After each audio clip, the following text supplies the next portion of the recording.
Hello everyone, I'm Boaz Paldi from the United Nations Development Programme. I'm very pleased to introduce the next conversation, Champions of the Earth. Please join me in welcoming Ian Somerhalder, actor and environmentalist, Achim Steiner, Executive Director of UNEP, United Nations Environmental Programme, Polman, CEO of Unilever, and Collet Ngobeni, Black Mamba anti-poaching ranger. Here they come.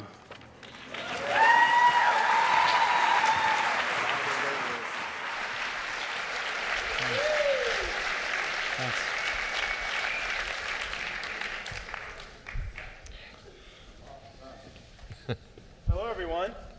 Hi. Hello, ladies and gentlemen.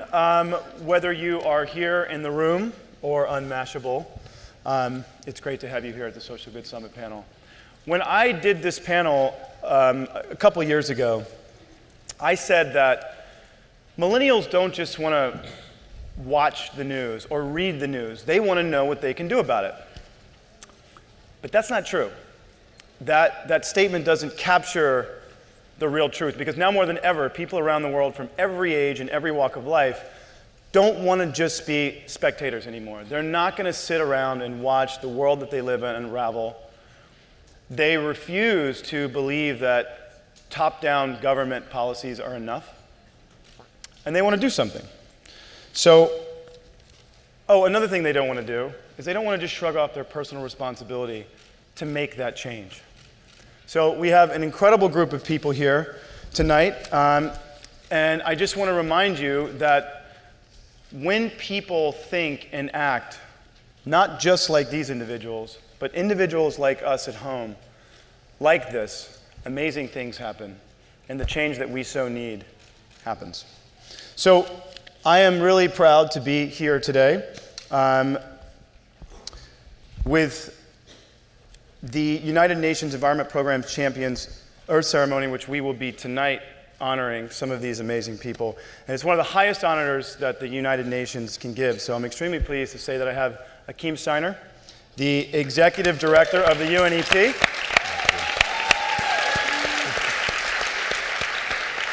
And also Polman, CEO of Unilever, who will be tonight one of these amazing people that we will be honoring. This man is an incredible force in the world. And along with Ms. Collet Ngobeni, representing the Black Mambas, who are also this year we are going to be honoring tonight. So just to get this show on the road, I don't want to take up too much of their time with me babbling, because you know actors tend to do that. I'm going to start with Collet. So I know that we had Crocodile Dundee a couple years ago in New York, but that was just a movie. You guys are really doing it, voluntarily. You get in between armed poachers and rhinos with no weapons, which is really brave. And I've also heard that your team is watching the live stream of this from South Africa, which is pretty awesome. The beauty of technology, right? So here's my question. Can you explain to the audience what and who the Black Mambas are and the challenges that you are facing now and what we can do to help? Because that's the question I want you to remember when you're saying this. Remember, we want to know what we can do to help you, because what you're doing, we aren't able to.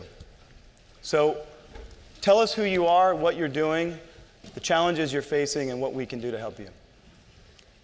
Black Mambas anti-poaching units are the young women from traditional communities across the border of Kruger Park. We are young women who are patrolling at the reserve to protect wild animals. Our challenge is we need people who can cooperate with us to fight these poaching things. We need our communities to cooperate with us because we can't do it alone. We need people because now it's in South Africa, Yes, it's in South Africa. It is the biggest target now. But tomorrow it's coming in your country, and in your country. So we have to stand together, fight together this poaching thing. And then again,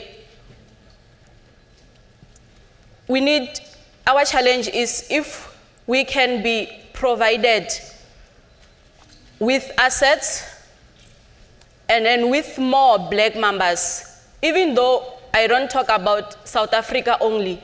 Yes, in South Africa we are Black Mambas.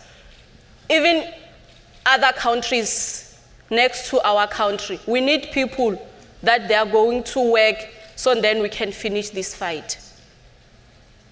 Awesome. Thank you. Thank you. I've first seen this rhino poaching catastrophe. My wife is directing a documentary right now, and I urge you, let's help these guys because this fight, it happens, it starts here, right here. I am going to move on to Achim Steiner and Paul Polman. Let me ask you a question, Mr. Steiner and Mr. Polman.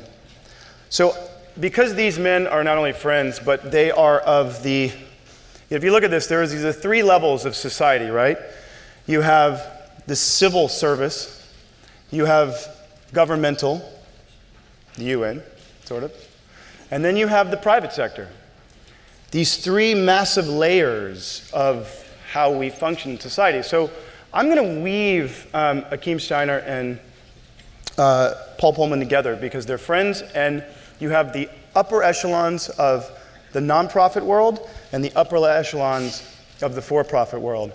And so we've seen world leaders descend on New York this week to finalize the sustainability targets for the next 15 years, and that's a pretty big deal. So I wanted to ask you guys, how do you weave the thread of connective tissue between government and UN and massive multinational, huge companies? CEOs like this are changing the world. So how do you guys feel the need to combine these forces in the most effective way so that we can start meeting these sustainability goals, particularly goal 17, which I know that you were part of an author on? How do we do this, guys, given the scale of the challenge? And also, we just heard you read goal 17 on partnerships. So talk to me about this. Do you want to take off? So the first thing is, if you look at where we are now, after 15 years of the MDGs, we've gone quite far. We actually have half the number of people living into poverty, but we've reached some water goals, some educational goals, and then there are some that we've fallen short on. And I think everybody got an explanation of that this morning from Graça Machel. But it's also very clear that the next 15 years are going to be crucial. What we're really trying to do here is, as a global community, is to irreversibly eradicate poverty in a more sustainable and equitable way. No business person alone would probably set such an audacious goal for his own business.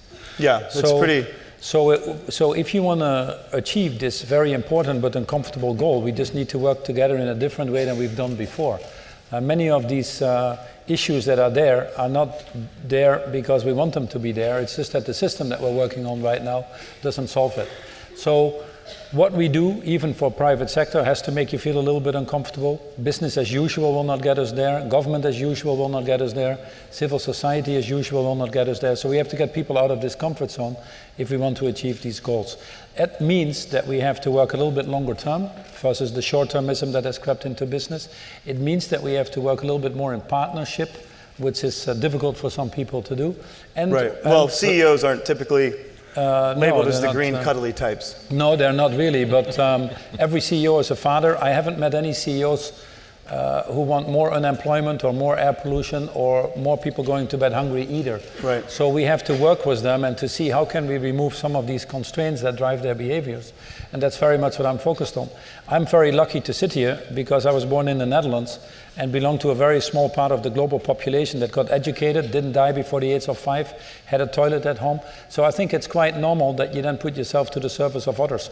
But increasingly also businesses start to understand that there is no enduring, there's no business case out of enduring poverty. If these societies don't function, then businesses won't function either. And increasingly we're making the case, obviously, not only on the moral grounds, which you'd think everybody should get, but we're also making the case on the purely economic ground. This is a tremendous opportunity to build a greener society, a tremendous opportunity. The 800 million people that go to bed hungry now, that don't even know if they wake up the next day, it's a tremendous opportunity to provide food to. The 6 million children that die of infectious diseases under the age of 5 is a tremendous opportunity to teach them hand washing and sell bar soap. So this is not all disaster. This is really working together differently, different forms of partnerships, creating these opportunities, putting the interest of the common good ahead of your own interest, looking a little bit more long term, and yes, then we can solve a lot of things. And that's exactly what brought UNEP and us together in a lot of different things. Yeah.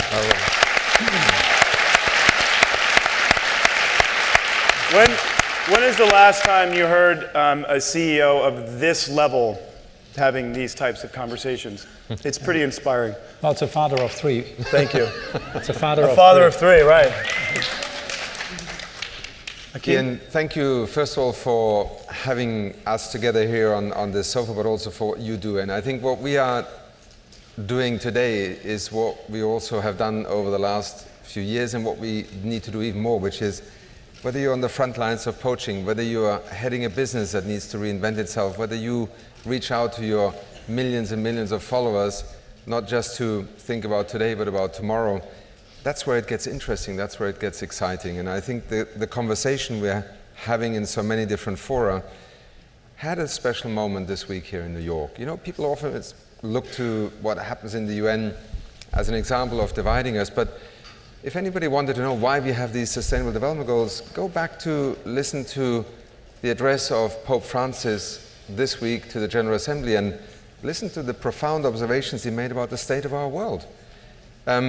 It is troubling, and I think this is where, you know, whether it's Polman, Unilever, whether it's Collet with the Black Mambas, whether it is the Secretary General who, you know, for years now has been battling to bring leaders together on climate change, I think this is what we need. We need people to get up, and we need them to speak, and we need them to actually not feel powerless. And you know, these goals, quite frankly, if you sit there and listen to them now, you'll probably feel, how on earth am I going to do something about it? Take these goals, take and have a look, take them into your school, take them into your family, take them into your parliament. Yeah, what do you give, you know, to people watching? I mean, I think it's a really, really, really big thing, and it's something we are trying to tackle at the Somerhalder Foundation, particularly embedding it in youth, because as you know, as a father, that spreads throughout the home. Right. If climate change is such a daunting, massive thing, where we have this level of personnel, we could call it, discussing this, how do we at home do these things? What is it? Is it the power of the dollar? It's consumer power. Is it that you turn the faucet off when you brush your teeth? If we did that, we could save 300 million gallons of water a day just in this country alone. How do you empower people with the little things to start, where we actually start feeling good about ourselves because we're doing a little something? If there's 7 billion of us, if we all did a little something every day, then we win. But how do we, what do you... Can I just make a small point? By letting people understand that every little action matters, and if then 7 billion people do them, it changes the world. And I think this is, many of you will remember Wangari Maathai. She set out by planting a tree and people laughed, right? And she ended up changing a whole generation. And I think this is the same, whether it's the bar of soap, whether it is going without a rifle and standing in between wildlife and people. And by the way, please look up on Google the Black Mambas, because they do need your support. They need equipment, they need financing. They're pretty and incredible. Many others also.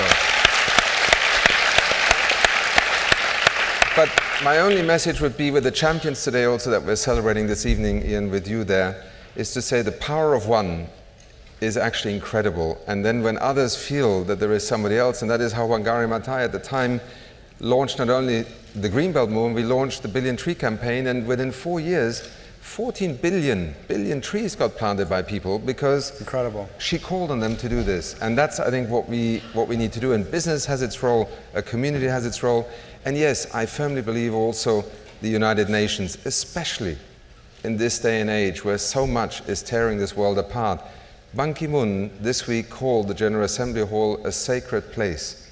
Please defend it. It is its 70th anniversary. It may look a bit dusty, but I would say to you, look after this United Nations, because if you lose it, it'll be an awful world in which to try and do something together. Thank you.